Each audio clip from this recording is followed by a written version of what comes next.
Não, eu acho que claramente, nos últimos 6 anos, eu achei muito interessante o Campos e Cunha, que fez uma entrevista na semana passada, em que referia, ele não se referia a Teixeira dos Santos, ele diz, eu critico o Ministro das Finanças, Engenheiro José Sócrates. Mais ou menos era isto que ele dizia. Ele não criticava Teixeira dos Santos, mas criticava. E no fundo ele justificava, que é José Sócrates que manda e não justificava o porquê dele ter saído do Ministério das Finanças e não se ter ficado lá. E realmente até houve um estudo há 2 ou 3 anos, do Financial Times, que dava que o Ministro das Finanças mais fraco em termos políticos era o nosso. Estava em 19º na Europa, era um dos mais fracos e era sobretudo... Aliás, ontem também Marcos Mendes, num artigo duríssimo, dizia que este Ministro das Finanças não passava de um pau-mandado e um Primeiro-Ministro maléfico. Pronto. E no fundo, chega-se realmente a esta conclusão, que nos últimos, eu penso que até nas últimas eleições legislativas, Teixeira dos Santos gostaria e ansiava por ser Governador do Banco de Portugal e sair de uma forma airosa do Ministério das Finanças. Só que muitos chegou a falar-se desse assunto, mas muitos daqueles que estavam ao lado do engenheiro José Sócrates não pressionaram e disseram que o garante José Sócrates era aquele ministro. Mas ele verdadeiramente não foi o Ministro de Estado das Finanças. E aquele prelado das finanças que havia em Portugal, e que eu penso que era um bom prelado, que significava que o Ministro das Finanças ninguém lhe toca e tudo o que ele disse era quase lei. E isso significava um garante das contas públicas.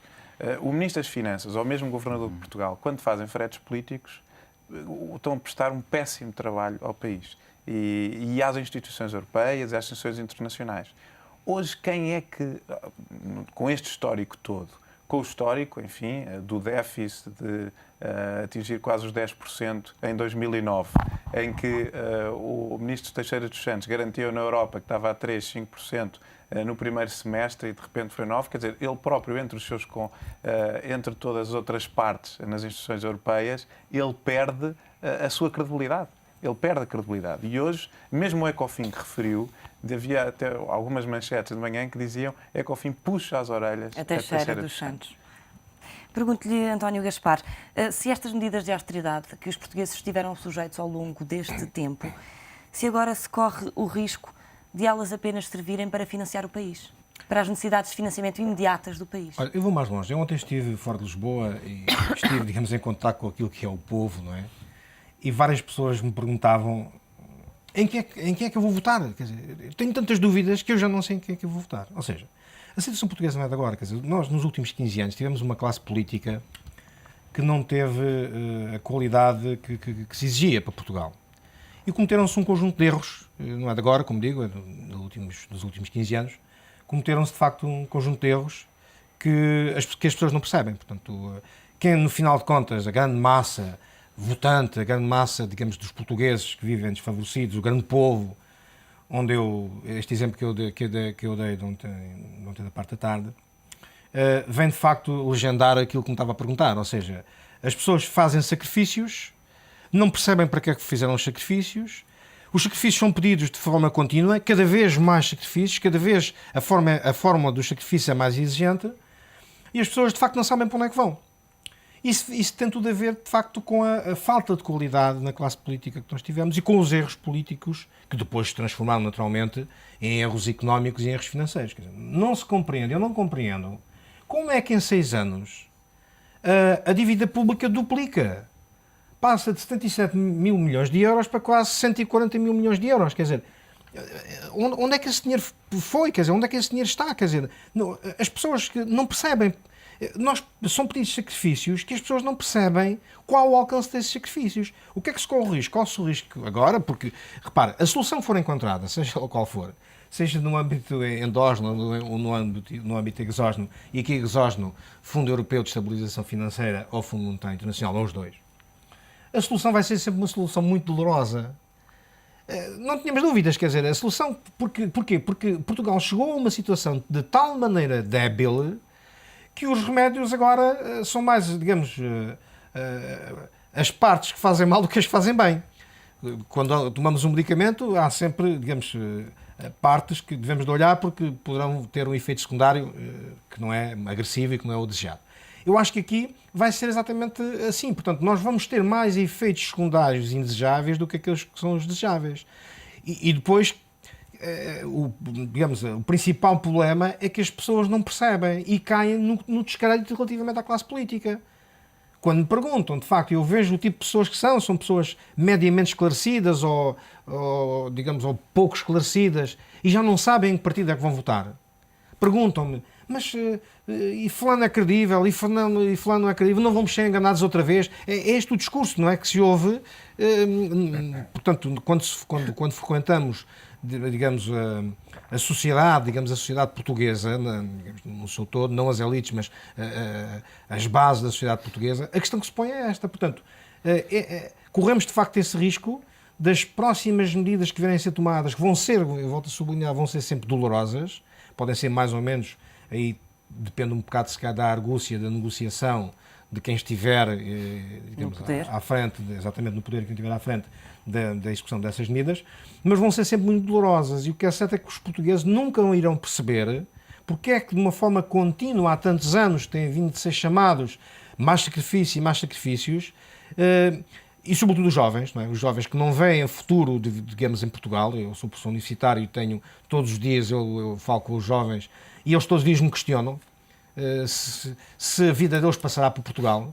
E eu recordo-me que não é de agora, quer dizer, de há muito tempo, e eu costumo dizer a eles, assim, em tom de brincadeira, aquilo que o padre António Vieira dizia, não é? Que os portugueses tinham Portugal para nascer, mas tinham o mundo para morrer. E é aquilo que eu digo, portanto, eles nasceram em Portugal, mas têm o mundo para morrer, não é? E é do resto que já se verifica também tem essa o mundo tendência. Para morrer, portanto. João Sobral, a par destas novas medidas que o país enfrentará, Portugal está a endividar-se a curto prazo. Portanto, daqui por um ano, teremos de pagar novamente. Claro, e esse aqui é o grande problema. Mas seja qual for a forma de financiamento, nós estaremos sempre a agravar a situação. O sábio povo diz que para sair do buraco temos que parar de cavar. E nós não estamos a parar de cavar. E há algo que é ainda preocupante nesse aspecto. No relatório do forecast da Ernst & Young, a conclusão que se tira nestas 40 e poucas páginas do relatório é que há uma enorme incerteza. Portanto, a palavra incerteza corre todo o relatório e depois é que a recuperação vai ser tão lenta que se calhar não vale a pena. Todos nós sabemos que ou conseguimos chegar aos 3% no crescimento do PIB a curto prazo, ou então não vale a pena. Segundo o relatório, a grande maioria... Como é que se chega a esses 3% de crescimento do PIB? De resto, era também uma das coisas que Passos Coelho dizia ontem, crescer entre 3% e 3,5% nos próximos anos, senão não era possível. Mas como? Eu fiquei muito preocupado com o discurso, que foi um discurso político de sábado do Sr. Engenheiro Sócrates, é um discurso político, e fiquei muito desgostoso com o discurso ontem do Passos Coelho, porque era o contrário, mas no mesmo sentido. É que ambos estão completamente desfasados da realidade. Só uma forma de o fazer é através de quem é que criou o PIB. São as empresas, é o trabalho, é o fruto, efetivamente, do investimento. Se a banca corta o investimento aos empresários, se o grande capital é incentivado a sair do país e a investir fora, se cada vez aumenta mais o desemprego e a desqualificação dos trabalhadores, porque a qualificação tem sido claramente uma falácia, então como é que vamos aumentar o PIB? Uma coisa é certa, o Estado sabe muito bem como fazer na sociedade civil aquilo que não faz em sua própria casa. É muito coercivo e é muito ciente dos seus direitos, nomeadamente fiscais. E por isso, tal como o relatório também apresenta, do ponto de vista fiscal, Portugal está quase a cumprir. Não somos claramente um país faltoso do ponto de vista fiscal, isto é, a sociedade civil, apesar das grandes dificuldades impostas, está a pagar, está a conseguir e cumpre. Até quando? Menos os restaurantes. Pois, mas vai cumprindo. O problema é que o Estado consome mais rapidamente do que aquilo que a sociedade civil consegue mantê-lo. É difícil. Há uma forma, há apenas uma forma. Talvez este fecho de portas da banca ao Estado signifique uma maior abertura à sociedade civil. Esperemos que sim, porque... E seria benéfico para toda a economia. Com todo o controle que isso vai exigir. Mais uma vez, insisto, é necessária estabilidade política, mas acima de tudo é necessária estabilidade social para que se consiga fazê-lo. Vamos ver o que é que acontece. Pergunto-lhe e volto agora à questão da reunião das finanças dos ministros das Finanças. Se será fácil haver consenso em Bruxelas relativamente a um pedido, a um empréstimo de emergência. Não, Uma vez que a Europa anda bastante Sim, dividida. sim, sim. Relativamente a Portugal, e já houve alguns indícios, sobretudo pelos principais personagens de toda a Comissão e a União Europeia, que estão disponíveis para ajudar, e mesmo o Presidente do Ecofin, que estão disponíveis para ajudar Portugal, assim Então, que temos esse a pedido questão seja... da Alemanha Agora, e também... não sentem é aquele problema que eu estava a falar, quer dizer, eu não sei, o próprio Ministro das Finanças também referiu na entrevista que também já não se sente legitimado para o facto, e eu parece-me que não serão confortáveis enquanto a situação política não se definir em Portugal. Há um apelo que Mas realmente... há sérios riscos do país não ter dinheiro para junho. Portanto, Portanto, alguém terá que tomar esta decisão. Exatamente. Acha que quem tomar é penalizado nas urnas? Ou pelo contrário? Essa questão eu acho que é interessantíssimo, porque o Ministro das Finanças veio à televisão dizer: eu não posso, mas é necessário esta ajuda. Esta ajuda é muito necessária e eu não posso fazer. E o Primeiro-Ministro diz que não é preciso fazer qualquer pedido de ajuda, há formas de governar, e eu, enquanto governei, não sei, parece que, quer dizer, no mínimo estão combinados, não é? Porque um diz e agrava muito a situação e diz: atenção, alguém, e nós não sentimos legitimados e tem que haver um acordo partidário sobre esta questão. E depois, mal Passos Coelho diz: sim, senhor, se houver algum problema, o PSD assume as suas responsabilidades, e estão a fazer esse discurso de que e vocês é que sabem o que é a situação, e acreditemos, se for assim necessário, o PSD está aqui para assumir as responsabilidades nesse pedido de ajuda. E a seguir, o engenheiro Sócrates critica-o logo no Porto, dizendo: estes senhores não sabem, estes senhores são os pessimistas. E, portanto, este tipo de jogatanas políticas eu acho que não é o tempo correto para as fazer. No entanto, é o que se tem. E nós prejudicamos muitíssimo, porque todo e qualquer sinal está a ser visto lá fora. E, portanto, nós não andamos aqui, podemos fazer as nossas conversas e depois vamos ter uma conversa lá fora. As pessoas António veem, Gaspar, faço-lhe a mesma pergunta: se quem pedir ajuda externa é penalizado nas urnas?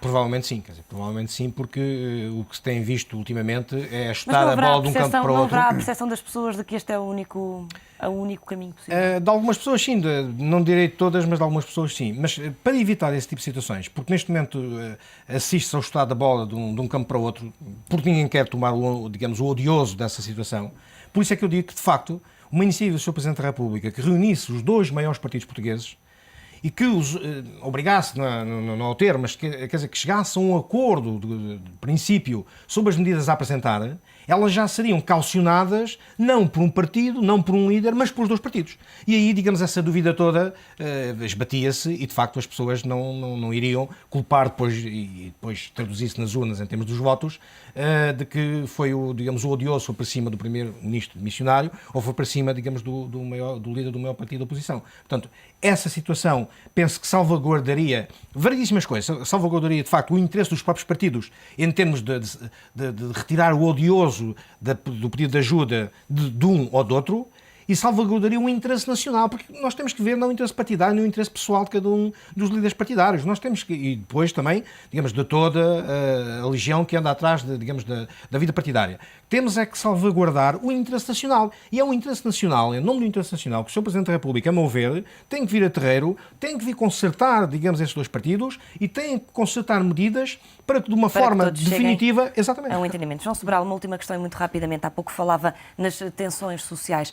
No entanto, Miguel Cadilho dizia ontem, penso, que as más condições financeiras se sobrepõem às políticas sociais. É inevitavelmente este caminho que as más condições financeiras deixem para trás os direitos sociais que foram adquiridos ao longo dos anos? Obviamente, não se pode tirar de onde não existe, claro que sim. Nesta altura, vem novamente ao de cima a questão das entidades não governamentais que normalmente dão apoio neste tipo de situações. É claro que sim, é claro que vamos passar por alguma conturbação social, sem dúvida. A população vai ter que se habituar a viver com menos regalias, é inevitável. Claro, mas há regalias e há regalias. A fome não é uma falta de regalia. E, portanto, é a esse nível que se tem que ter o maior cuidado. Muito sensível. Muito obrigada aos três pela vossa presença aqui neste Conselho Consultivo. Falámos de FMI e também do Fundo do Empréstimo de Emergência que estará na calha para Portugal.